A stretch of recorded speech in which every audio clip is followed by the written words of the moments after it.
আসসালামু আলাইকুম রহমতুল্লাহি অবরকাতুহু।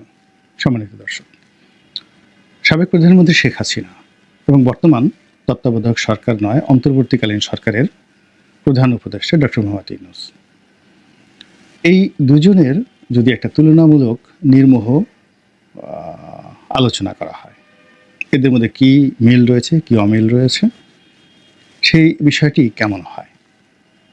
এর কারণ হলো, যে কোনোভাবেই হোক না কেন আমরা শেখ হাসিনাকে বাদ দিতে পারছি না। তাকে বিচার করব, তাকে ধরে আনব, তারপর তার দলকে নিষিদ্ধ করব, তার দলের নাম বাংলাদেশে কেউ উচ্চারণ করতে পারবে না। এই কথাগুলো বাস্তবায়ন করার জন্য আগে তো এই দলটি সম্পর্কে এবং শেখ হাসিনা সম্পর্কে আপনার জানতে হবে। সেই জানার জায়গাগুলো কি, আর যিনি এই কাজটি করবেন তিনি বর্তমান যিনি প্রধান উপদেষ্টা, তাকেই কাজটি করতে হবে। তো সেক্ষেত্রে ডক্টর মোহাম্মদ ইউনূসকেও জানতে হবে আমাদেরকে যে আসলে উনি পারবেন কিনা। এখন আপনি দুজনকে দুটো যাকে বলা হয় মানুষের মধ্যে একটা লড়াই হচ্ছে, তো সেই লড়াইয়ের পূর্বে আপনি আশা করছেন যে অমুকে জিতবে অমুকে জিতবে, স্বপ্ন দেখছেন, কিন্তু সেই স্বপ্ন দেখার চেয়ে যদি আপনি যারা লড়াই করছেন তাদের বৈশিষ্ট্যগুলো আপনি তুলনা করেন, তাহলে আপনি বুঝতে পারবেন যে আগামী লড়াইতে কারা জিতবে। তো এখন লড়াই চলছে পর্দার আড়ালে, তারপরে পর্দার সামনে পেছনে সব দিকে। এখন এই লড়াইয়ের মধ্যে কী কী ধরনের পরিস্থিতি তৈরি হয়েছে আমরা হয়তো 10 to 15% আন্দাজ করতে পারছি, কিন্তু বাকি 85 থেকে 90% ঘটনা ঘটছে পর্দার অন্তরালে, এবং সেগুলো রীতিমতো ভয়ঙ্কর, এবং এতটা ভয়ঙ্কর যে আপনারা শুনলে মানে আমি এই কথাগুলো বলতে পারবো না। 85% যে কাজগুলো চলছে সবই চক্রান্ত, অর্থাৎ শেখ হাসিনাকে জলে স্থলে অন্তরিক্ষে দমন করে নিজের ক্ষমতা প্রতিষ্ঠিত করার জন্য বর্তমান শাসক শ্রেণী যে কাজগুলো করছে তার মাত্র 10 to 15% আপনি জানতে পারছেন, বাকি কাজগুলো গোপন, আপনি বুঝতে পারছেন না। তার একটা নমুনা খালি যে শোনা যাচ্ছে যে করিডোর দেওয়া হচ্ছে রোহিঙ্গাদেরকে, আরাকান আর্মিদেরকে, জাতিসংঘ এবং আমেরিকাকে খুশি করার জন্য। জাস্ট একটা উদাহরণ দিলাম। এরকম অসংখ্য ঘটনা ঘটছে। আবার শেখ হাসিনা ওখানে বসে, আওয়ামী লীগ ওখানে বসে যা করছে, বাংলাদেশে যা করছে তা 5%, অর্থাৎ ঝটিকা মিছিল করছে, তারপর শেষে সামনাসামনি ওই যাকে বলা হয় ওয়েব মিটিং করছে, আর মাঝে মধ্যে অডিও বার্তায় শেখ হাসিনা কথা বলার চেষ্টা করছে, এটা দৃশ্যমান। কিন্তু তলে তলে যে কি কাজগুলো হচ্ছে, লন্ডনে কি হচ্ছে, আমেরিকাতে কি হচ্ছে, ঢাকাতে কি হচ্ছে, তারপরে দিল্লিতে কি হচ্ছে, এটা আমরা জানি না। যদি জানতেন নিশ্চিন্তে থাকার মতো কোনো রিজন নেই, অস্থির হয়ে পড়তেন। ক্ষমতা এমন একটা জিনিস, ক্ষমতার জন্য নিজের বাপকে মেরে ফেলে, বাপ তার সন্তানকে মেরে ফেলে, এবং একটা দুটো না, মা তার সন্তানকে মেরে ফেলে, সন্তান তার মাকে মেরে ফেলে। এরকম অসংখ্য অশ্লীল অশ্রাব্য অনেক ঘটনা ঘটে, অসভ্যতামি অনেক ঘটনা ঘটে। যে মানুষ একটা পিঁপড়া মারে না, ক্ষমতার মোহে পড়ে সে লাখ লাখ মানুষকে মেরে ফেলে। মানে এইরকমই ক্ষমতা, এটার যাকে বলা হয় এটার কোনো ব্যাখ্যা নাই। যে মানুষটি সারা জীবন একটা উদাহরণ বলি তাহলে বুঝতে পারবেন। খলিফা আব্দুল মালিকের নাম তো আপনারা শুনেছেন, যেটা উমাইয়া শাসকদের মধ্যে যিনি যাকে বলা founder of the Umayyad dynasty, অর্থাৎ মুয়াবিয়ার পরে ইয়াজিদ, ইয়াজিদের পরে মারওয়ান, মারওয়ানের পরে যিনি ক্ষমতায় এলেন তিনি এই আব্দুল মালিক। তো আব্দুল মালিক যখন ক্ষমতা এলেন তাকে বলা হতো, যাকে বলা হয় সারাক্ষণ তিনি কোরআন নিয়ে থাকতেন, মসজিদ নিয়ে থাকতেন, দুনিয়ার কোনো বিষয়ে তার কোনো যাকে বলা হয় আগ্রহ ছিল না। তো এখন যেদিন তাকে জোর করে, বলতে গেলে ধরে, মসজিদ থেকে ধরে নিয়ে উমাইয়ারা তাকে দামেস্কের সিংহাসনে বসালো, এবং তিনি ক্ষমতায় বসার পর এই মানুষ যে কাজ করেছেন, একটা সুন্দর শাসন দিয়েছেন, 90 বছর তার বংশ রাজত্ব করেছে, সবই ঠিক আছে, কিন্তু তার যে শাসক হাজ্জাজ বিন ইউসুফ, ইরাক অঞ্চলের শাসক, তার মাধ্যমে তিনি পুরো কাবা শরীফ মিনজানিক যন্ত্র দিয়ে কামান দিয়ে কাবার সমস্ত ওয়াল ভেঙে তছনছ করে ছুঁড়ে দিয়েছেন। এরপর আল্লাহ রাসূলের আহলে বাইত যারা ছিলেন তাদেরকে ফাঁসিতে টানিয়ে মেরেছেন। এবং সে বলতেছে যে এই ঘরের যে কোনো অলৌকিকত্ব নাই, এজন্য হাজ্জাজ বিন ইউসুফ ওই ঘরের মধ্যে ঘোড়া বেঁধে রেখেছে, দেখি কি হয়। দিস মানে ক্ষমতা মানুষকে এই পর্যায়ে নিয়ে যায়। তো খলিফা আব্দুল মালিকের যদি প্রাথমিক জীবন ধরেন তাহলে এইগুলোর সাথে আপনি মিলাতে পারবেন না। আবার এখন ডক্টর মোহাম্মদ ইউনূস, তাকে যদি এখন এখানে দেখেন যে তার অতীত কর্মকাণ্ড দেখেন, কিন্তু ক্ষমতার চেয়ারে বসার পরে আপনাকে মনে করতে হবে যে এই চেয়ার রক্ষা করার জন্য পৃথিবীর যত নিষ্ঠুর শাসকরা যা কিছু করেছে উনি সেগুলোর সুযোগ পেলে একটাও বাদ দেবেন না। এটা হলো নর্মাল ব্যাপার। তো এই বিষয়গুলো নিয়ে ডিটেলসে যাব না, আমি সঙ্গত কারণে একেবারে প্রথমে মিল অমিলগুলো বলে নিই। শেখ হাসিনার মধ্যে মিল অমিলগুলো বলে নিই, যেন আগামীতে যে ফাইটগুলো হবে সেটা আপনারা বুঝতে পারেন যে ফাইটের ফলাফলটা কী হতে যাচ্ছে। প্রথম হলো তাদের দুজনের মধ্যে 1 নম্বর মিল হলো উভয়ই বয়স্ক। তাদের বয়স, ওনার বয়স 86 বছর, ওনার বয়স এখন 79 বছর, 4-5 বছরের ছোট বড় করবি না। শারীরিকভাবে দুজনেই সুস্থ, যথেষ্ট সুস্থ, কোনো কথায় জড়তা নেই। তারপরে শেষে তারা দিদে আসছে, মানে যা ইচ্ছে তাই বলে যেতে পারেন। আপনি প্রশ্ন যাই করেন না কেন তিনি তার দ্বারা রাগান্বিত হবেন না বা প্রভোক্ট হবেন না। দুজনেই তারা তাদের মতো কথা স্টাইলে, আওয়ামী লীগ স্টাইলে আর গ্রামীণ ব্যাংক স্টাইলে তারা দুজনে কথা বলে যাবেন।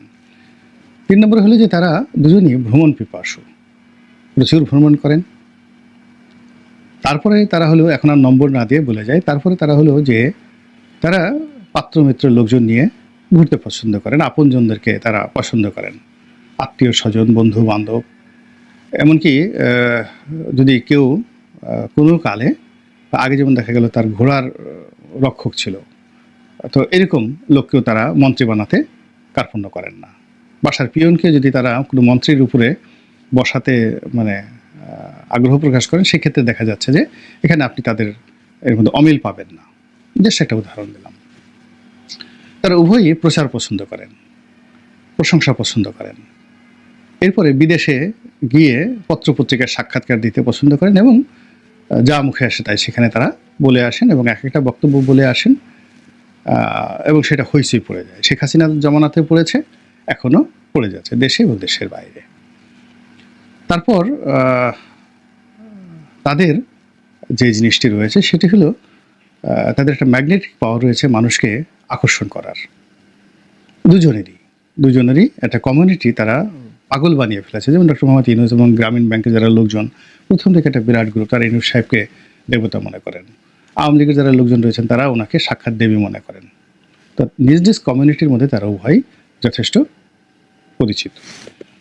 শিক্ষা দীক্ষায় ডক্টর মোহাম্মদ ইউনূস একজন যেহেতু ডক্টর পিএইচডি হোল্ডার, তো সেক্ষেত্রে শেখ হাসিনার অন্তত 100টি ডক্টরের ডিগ্রি আছে, পিএইচডি ডিগ্রি আছে। শেখ হাসিনা MA পাস, উনিও MA পাস, উনিও ডক্টরেট, উনিও ডক্টরেট। কিন্তু ওনার যেটা আছে অর্থনীতি, ব্যবসা বাণিজ্যের ব্যাপারে প্র্যাকটিক্যাল এক্সপিরিয়েন্স আছে। আর শেখ হাসিনার প্র্যাকটিক্যাল এক্সপিরিয়েন্স নেই, কিন্তু তারও কিন্তু ব্যবসা বাণিজ্যের যথেষ্ট অভিজ্ঞতা আছে এবং সংসার চালানো। ওয়াজেদ মিয়া সাহেব তো অন্যরকম ছিলেন, ম্যানেজমেন্ট করা, এবং তিনি তলে তলে যে সকল প্রতিষ্ঠানগুলো করে গেছেন, যে সকল ফাউন্ডেশনগুলো করে গেছেন, সেইগুলোর যে ভিত্তি, ফাইন্যান্সিয়াল স্ট্যাবিলিটি, কর্মকাণ্ড, এগুলো ডক্টর মোহাম্মদ ইউনূসের যে গ্রামীণ ব্যাংক, গ্রামীণ ফোন, এগুলোর চেয়ে কোনো অংশে ছোট নয়, বরং আরও ভালো, আরও বড়। এবং তিনি যে ট্রাস্টগুলো করে গেছেন, শেখ হাসিনা যে ট্রাস্টগুলো করে গেছেন, সেই ট্রাস্টগুলো ডক্টর ইউনূসের যে ট্রাস্টগুলো, সেখানে যে বিতর্কগুলো হতে পারে তিনি সেই বিতর্কের ঊর্ধ্বে আরও কৌশলে সেই ট্রাস্টগুলো তিনি করে গেছেন। ফলে 32 নম্বর ভাঙা হয়েছে, সুধা সদন ভাঙা হয়েছে, কিন্তু আনাচে কানাচে অন্ততপক্ষে 4 থেকে 5 লাখ লোক এখন পর্যন্ত শেখ হাসিনার ট্রাস্টের মাধ্যমে বেনিফিটেড, সব জায়গাতে চলে গেছে। এরপর শেখ হাসিনা যে গুচ্ছ গ্রামগুলো করেছেন, মানে রাজনীতির বাইরে তিনি একটা কমিউনিটি তৈরি গেছেন গরিব মানুষের জন্য। সেই গুচ্ছ গ্রামে যারা বসবাস করে তিনি লক্ষ লক্ষ ঘর দিয়েছেন। মানে গুচ্ছগ্রাম একটা জায়গাতে গুচ্ছগ্রাম করেছেন, ওখানে একটা কমিউনিটি আছে। এখানে মরে গেলেও শেখ হাসিনার কথা সবাই বলবে, এরা খালেদা জিয়ার কথা বলবে না, কেউ বলবে না, সব আওয়ামী লীগ করে। এখন বাংলাদেশে প্রান্তিক লেভেলে যে দেখেন কত হাজার গুচ্ছগ্রাম আছে, আর কত হাজার গুচ্ছগ্রামে কত লাখ লোক বসবাস করে।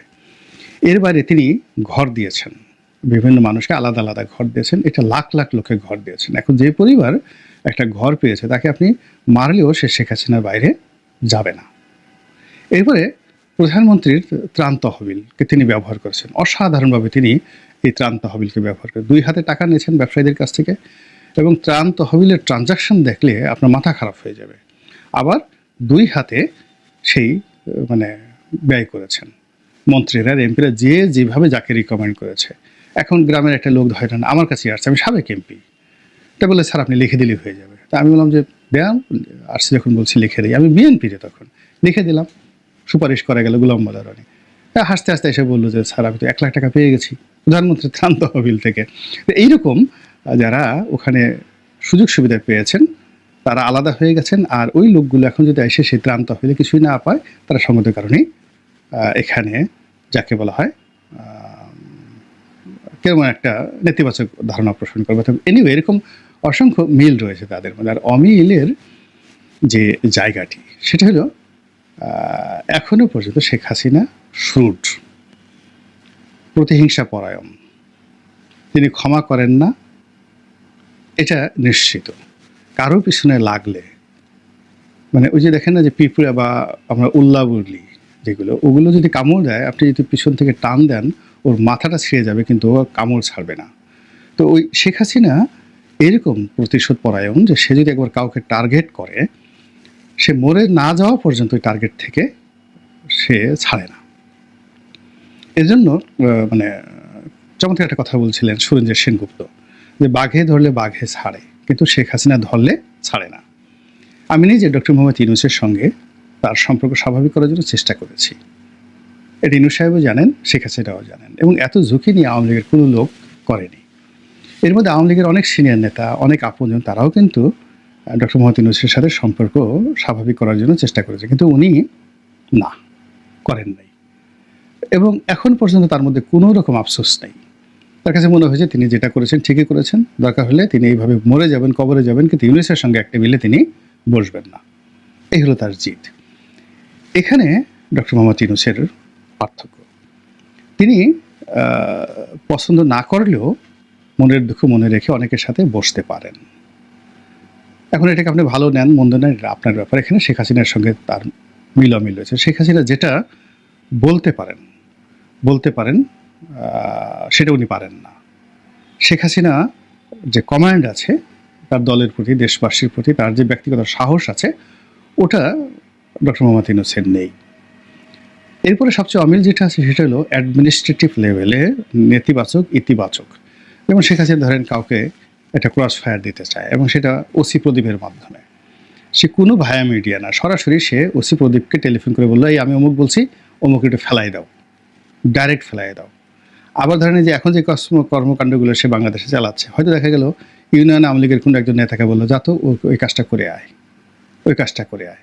তো এখানে অনেক ঘটনা তিনি ঘটাতে পেরেছেন অতীতে, এবং এই যে বিশ্ববিদ্যালয় পুরো এরশাদ জামানাতে ছাত্রলীগকে নিয়ন্ত্রণ করার জন্য তিনি নিজে গুলি কিনেছেন, গুলি কিনে ওদের হাতে গুলি ধরাই দিয়েছেন, যা আজকে গুলাগুলি কর ছাত্র দলের পোলাপানের সঙ্গে। এটা বাস্তবতা।